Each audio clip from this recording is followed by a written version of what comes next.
What's up, everybody?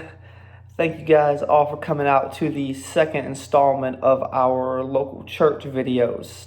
Fun fact, this is my second time recording this video today, so second attempt. The first attempt, I'm not even gonna lie to you, was an absolute disaster.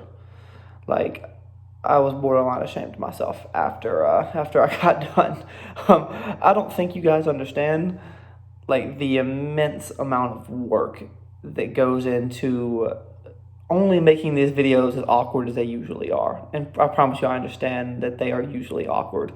Just the thought of watching myself like this and like seeing my hands move and seeing myself twitch and then listening back to them after they're over is just, it's just so cringe to me.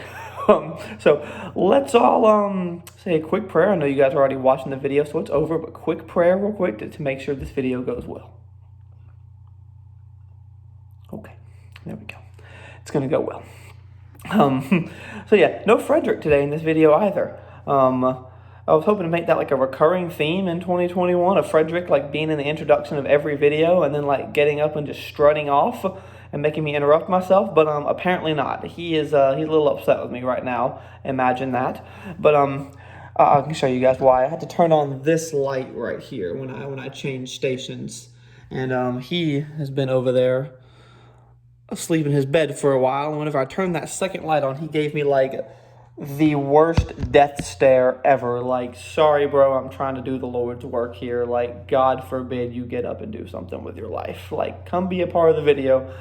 But no, he's fallen silent. But yeah, moved everything over to my little office space today.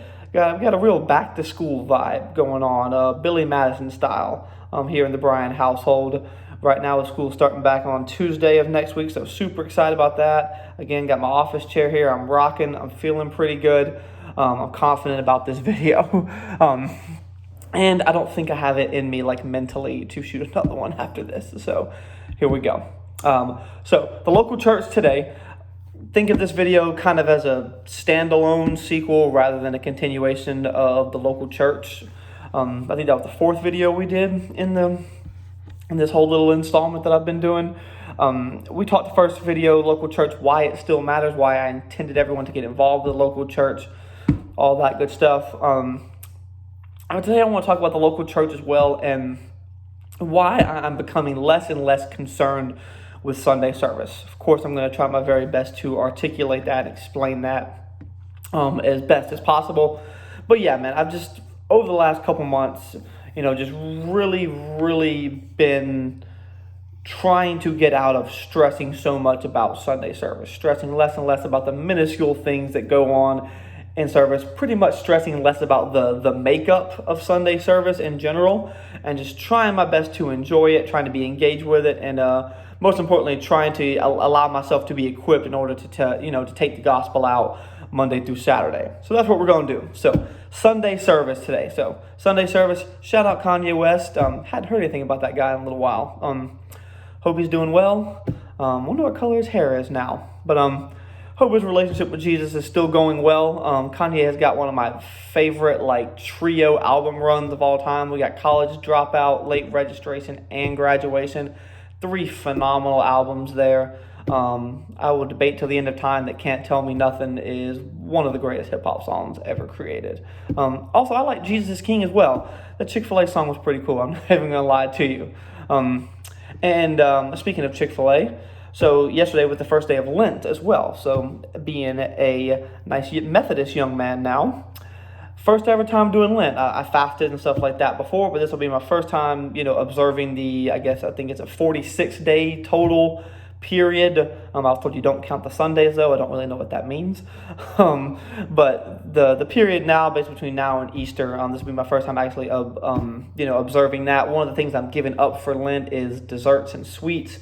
Those of you guys don't know me, know I have one of the biggest sweet tooths ever during this like growth phase, bulk season I'm in with my workout plan and stuff like now going on. It allows a little bit more flexibility in the diet as well. So I'm going to be missing my desserts and my sweets. But yeah, back to Chick-fil-A. Took my nephew to Chick-fil-A yesterday after I picked him up from school. And son orders a large cookies and cream milkshake and just sucks it down right there in front of my face in the car. So yeah, Lent's off to a great start. So please pray. So yeah, there we go. Rant over. So local church, back to it, Sunday service. So as you guys know before, I'm not gonna spend too much time on this. Been in church pretty much my whole life, probably about 23, 24 out of 28 years. I've been, involved in the church in some way. Grew up Pentecostal, Church of God, super long church services, running the backs of the pews, dancing, speaking in tongues, all that good stuff.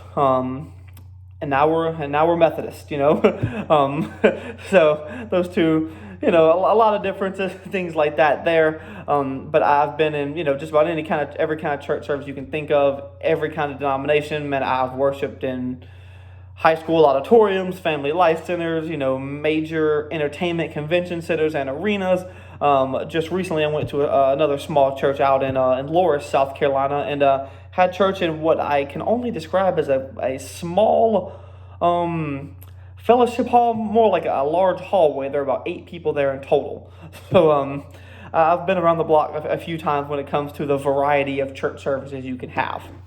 But today I really just wanted to hammer home a couple of points. Going to try to speed this up a little bit here about, why I'm putting less and less focus on Sunday service, as a whole. So first point I have, and this is a point that's aggravated me, pretty much since I was able to understand it. The opinion that people have that their church is the best church. Well, let me give you some hard truth real quick in saying that your church is not the best church. You might have a preference in your style of worship. Your church might be the best church for you, but your church is absolutely not the best church out there. Again, I've been in just about every church service you can imagine. I've done, again, the Pentecostal 19 hours church services, 12 different songs, 2-hour-long sermons, and you think you're going to get to go home, and then there's another 2-hour-long altar call after that. Again, conversely, I've been in, some church services that seemed like they lasted about 20, 25 minutes as well, and if we'd have left right after the church closed, we would have gotten to the restaurant probably about 30 minutes before they opened. So again, the main thing I'm trying to bring here to this point is, if Jesus is at the forefront of your worship, that there's no way to worship this better than another. And it drives me insane, the division that our church has just based on our denominations, just based on the way we like to do Sunday service, just based on our style of music. Well, God doesn't have a preferred style of music.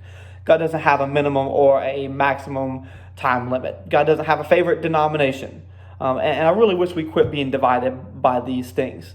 And that's one of the main reasons why I'm trying to look less at the specifics of our church services on Sundays, and more so, again, how we can worship God and be equipped to advance the kingdom of heaven together outside of the church. So again, just the misconception, the arrogance that people have in saying that their church is the best church. And I get it. You want to have some pride in your church. You want to represent your church. You want to make your pastor happy. I get it. I'm not saying any of that's wrong. Again, I'm just saying that the point in general of there's one church out there that's better than another is wrong. So the second one that I've come up with, a little bit humbling here, but I've had to come to the harsh realization that Sunday services do not revolve around me. I used to be one, full transparency here, I used to be one who would get overly frustrated if a phone went off in church, or there was a baby crying, or people walked in late, or the praise team did a song that sucked, or the pastor swerved us like 4 times whenever I thought he was going to close and he didn't, or if I knew the Falcons were playing at 1 o'clock and it's like 1:07 already, and I'm like, don't check your phone, Jesus is going to get mad. Don't check your phone, Jesus is going to get mad. So yeah. So I used to get overly frustrated and concerned about, more so the logistics of Sunday service. I wanted it, again, catered towards my preferred style of worship and things like that. At the church I'm at now, again, it's a Methodist church. I don't mean to keep just beating home the denominational thing there. But it's new to me. It really is.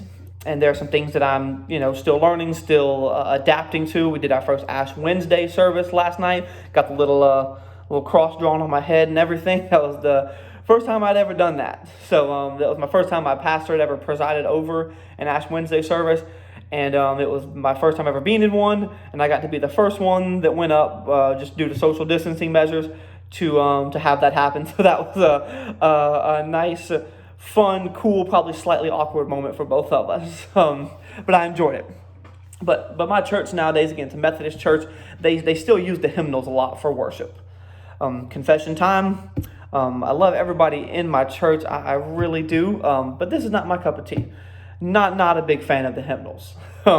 Again, though, I've realized that Sunday services do not revolve around me. And the Lord really checked me on this quite a few months ago here. I'm just going to go ahead and put it out there, put my own frailty and shortcomings out there. My pastor was going over with me about, some changes we were making to the order of worship in church, things like that, just kind of getting my ideas on them and stuff. And I began to get frustrated. I'm like, why are we still using the hymnals? Why do we have to do this? Why are we spending time doing this? And it just became very, very frustrating to me. And he was like, well, some of these people like to do this, some of these people prefer that, yada, yada, yada. And again, I left being a little bit frustrated. So I felt like I owed, God and publicly here, apologies to everyone in the church that I was mad at that time. But, one of the people he specifically mentioned in one of these services showed up the very next Saturday to our Fit to Serve youth program that I'm going to talk about here in just a second, and made homemade food from scratch for all of the kids that were there, including myself and our other leaders. And man, that broke me, man. It really did break my heart that I gotten to the point of being frustrated so much about somebody else's preferred style of worshiping the Lord that I completely missed, the point of worship and the work that they were doing to advance and expand the kingdom of heaven outside of the church as well. So it got me to this point that I want to hammer home with you guys real quick. There's always been a point, and I'm guilty of saying this myself, there's always been a saying of going to church and having to feel it. Like if a certain song plays, I don't feel it. If a certain pastor is preaching, I don't feel it. If the church runs a certain time, I lose focus and I stop feeling it. Well, the reason you don't feel it is because you are the problem. The reason you don't feel it is because you are more caught up with a man or woman's choices in a preferred style of service rather than being in God's presence while you're there. So you know what I do now? Every Sunday, I open up my hymnal with a cheerful heart and I worship the Lord just like everybody else. It's probably pretty hilarious. Those are my friends that grew up with me, in the Church of God and everything else. Would probably laugh at me if they saw me now, but I love it. And again, I do it with a cheerful heart every Sunday because I know the heart that these people have and I know the heart that I want to have towards the Lord. So stop being a rebellious brat. That's not cute. And again, go to church and focus on God. Again, if it takes a certain song for you to get hyped up, if it takes a certain preacher for you to get hyped up, you probably need to check your walk with God before you check somebody else's order of worship in church service. And the other one I really wanted to hammer home today is that, and this, let me preface this by saying that I don't think there's any aspect of the church that's bigger than another. Again, the church, one body, many parts. The local church as well, one body, many parts, many different functions, many different organizations, many different leaders of different aspects of activities and things like that there. But I feel like I'm focused now on, I feel like God has got me focused now on things that are bigger than an hour on Sundays. There are 168 hours in a week, 24 times 7. We spend an hour or two max on Sundays at church. So, again, I've been really focused in on how we spend the other 167 hours throughout the week. For example, my specific church nowadays, we have church from 9:30 until 10:30 Sunday mornings. A couple other things we have going on at our church. Again, we have Bible study at 6 o'clock every Wednesday night. We have a food pantry and a book library that we do every Wednesday and every Sunday. We volunteer what we call our shepherd's tables on Monday, which is serving a local homeless shelter, again helping displaced and less fortunate people in our community. We have a men's and women's Bible study group. And then we have our Fit to Serve group, again, that I talked about earlier, which is our youth fitness program that's designed to serve kids in the area, get them out, get them active, and help them cultivate relationships with each other, be healthier, things like that. Again, that's right up my alley because I'm doing zero cardio right now, so I need that Saturday mornings, maybe more so than the kids do.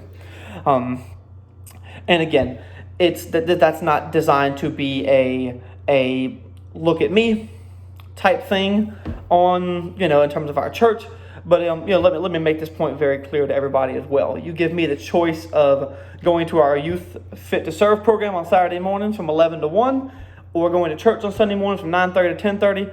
I'm going to the Family Life Center on Saturday morning every single freaking time.